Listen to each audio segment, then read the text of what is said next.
Évangile selon saint Luc, chapitre 11. Bienvenue à vous sur Esprit Nouveau pour cette méditation de la Bible et du Nouveau Testament. Abonnez-vous dès maintenant et cliquez sur la cloche pour être sûr de recevoir les nouvelles vidéos.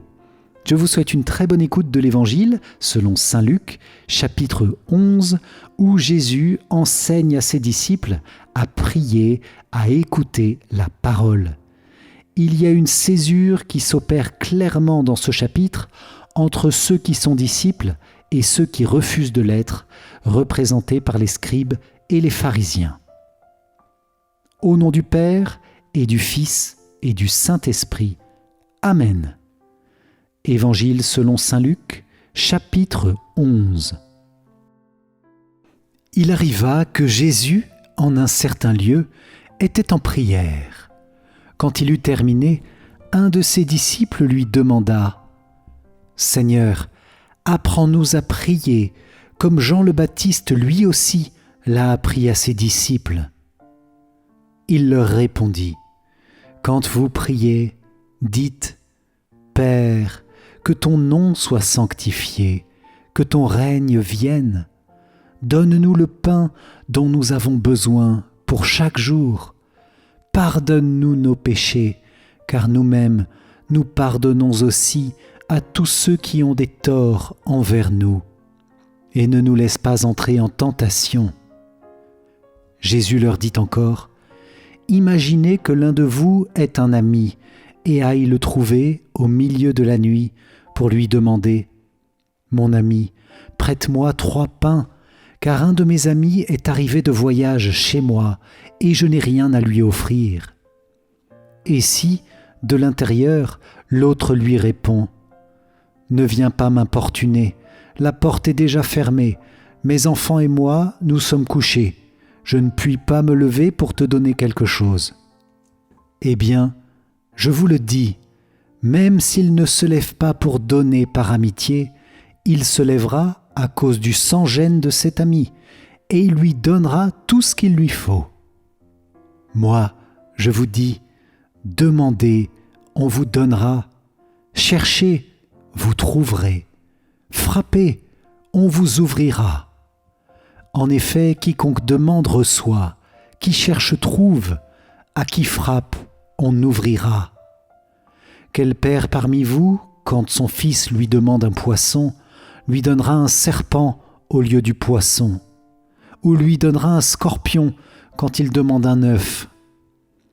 Si donc vous, qui êtes mauvais, vous savez donner de bonnes choses à vos enfants, combien plus le Père du ciel donnera-t-il l'Esprit Saint à ceux qui le lui demandent? Jésus expulsait un démon qui rendait un homme muet. Lorsque le démon fut sorti, le muet se mit à parler, et les foules furent dans l'admiration. Mais certains d'entre eux dirent « C'est par Belzéboul, le chef des démons, qu'il expulse les démons. » D'autres, pour le mettre à l'épreuve, cherchaient à obtenir de lui un signe venant du ciel. Jésus, connaissant leurs pensées, leur dit « Tout royaume divisé contre lui-même devient désert. Ses maisons s'écroulent les unes sur les autres. Si Satan, lui aussi, est divisé contre lui-même, comment son royaume tiendra-t-il? Vous dites en effet que c'est par Béelzéboul que j'expulse les démons.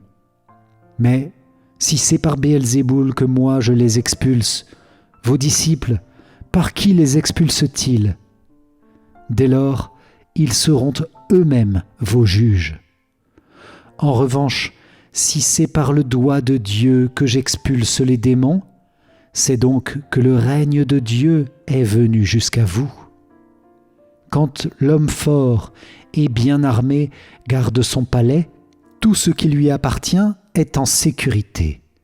Mais si un plus fort survient et triomphe de lui, il lui enlève son armement auquel il se fiait, et il distribue tout ce dont il l'a dépouillé. Celui qui n'est pas avec moi est contre moi, celui qui ne rassemble pas avec moi disperse. Quand l'esprit impur est sorti de l'homme, il parcourt les lieux arides en cherchant où se reposer, et il ne trouve pas. Alors il se dit, « Je vais retourner dans ma maison d'où je suis sorti. » En arrivant, il la trouve balayée et bien rangée. Alors il s'en va et il prend d'autres esprits encore plus mauvais que lui, au nombre de 7. Ils entrent et s'y installent. Ainsi, l'état de cet homme-là est pire à la fin qu'au début. Comme Jésus disait cela, une femme éleva la voix au milieu de la foule pour lui dire « Heureuse la mère qui t'a porté en elle et dont les seins t'ont nourri. » Alors Jésus lui déclara « Heureux plutôt ceux qui écoutent la parole de Dieu et qui la gardent. » Comme les foules s'amassaient, Jésus se mit à dire « Cette génération est une génération mauvaise. Elle cherche un signe, mais en fait de signe, il ne lui sera donné que le signe de Jonas. Car Jonas a été un signe pour les habitants de Ninive. Il en sera de même avec le Fils de l'homme pour cette génération. Lors du jugement, la reine de Saba se dressera en même temps que les hommes de cette génération, et elle les condamnera. En effet, elle est venue des extrémités de la terre pour écouter la sagesse de Salomon, et il y a ici bien plus que Salomon.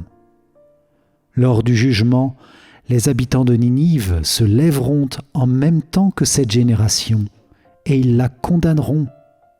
En effet, ils se sont convertis en réponse à la proclamation faite par Jonas, et il y a ici bien plus que Jonas. Personne, après avoir allumé une lampe, ne la met dans une cachette ou bien sous le boisseau. On la met sur le lampadaire pour que ceux qui entrent voient la lumière. La lampe de ton corps, c'est ton œil.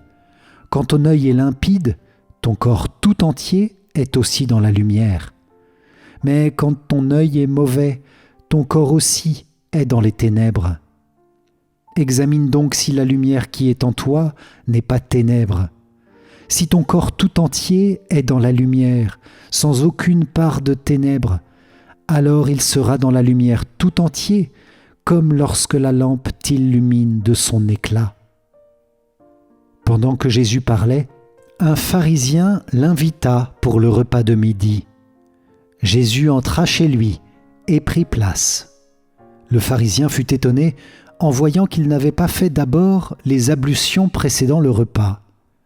Le Seigneur lui dit « Bien sûr, vous les pharisiens, vous purifiez l'extérieur de la coupe et du plat, mais à l'intérieur de vous-même, vous êtes remplis de cupidité et de méchanceté.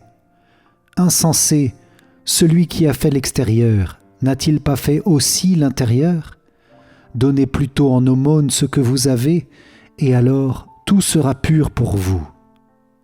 Quel malheur pour vous, pharisiens, parce que vous payez la dîme sur toutes les plantes du jardin, comme la menthe et la rue, et vous passez à côté du jugement et de l'amour de Dieu. Ceci, il fallait l'observer, sans abandonner cela.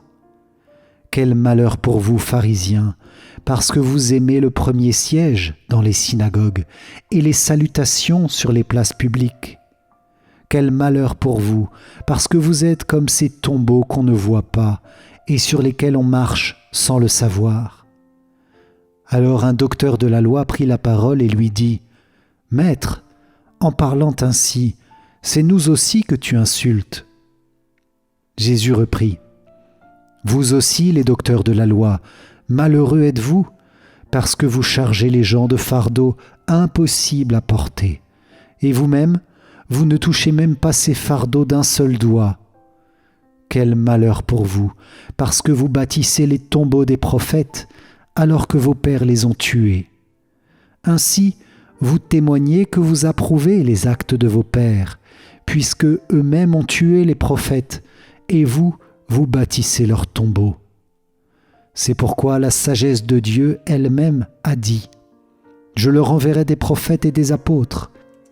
Parmi eux, ils en tueront et en persécuteront. Ainsi, cette génération devra rendre compte du sang de tous les prophètes, qui a été versé depuis la fondation du monde, depuis le sang d'Abel jusqu'au sang de Zacharie, qui a péri entre l'autel et le sanctuaire. Oui, je vous le déclare, on en demandera compte à cette génération.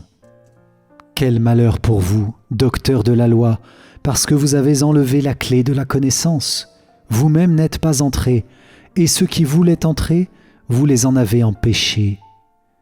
Quand Jésus fut sorti de la maison, les scribes et les pharisiens commencèrent à s'acharner contre lui et à le harceler de questions.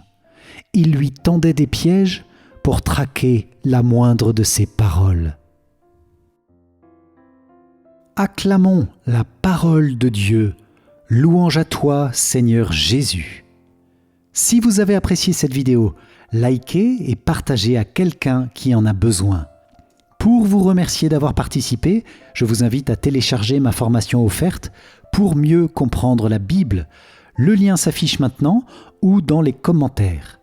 Un grand merci à vous, à très vite pour une prochaine vidéo. Soyez bénis. Ciao ciao.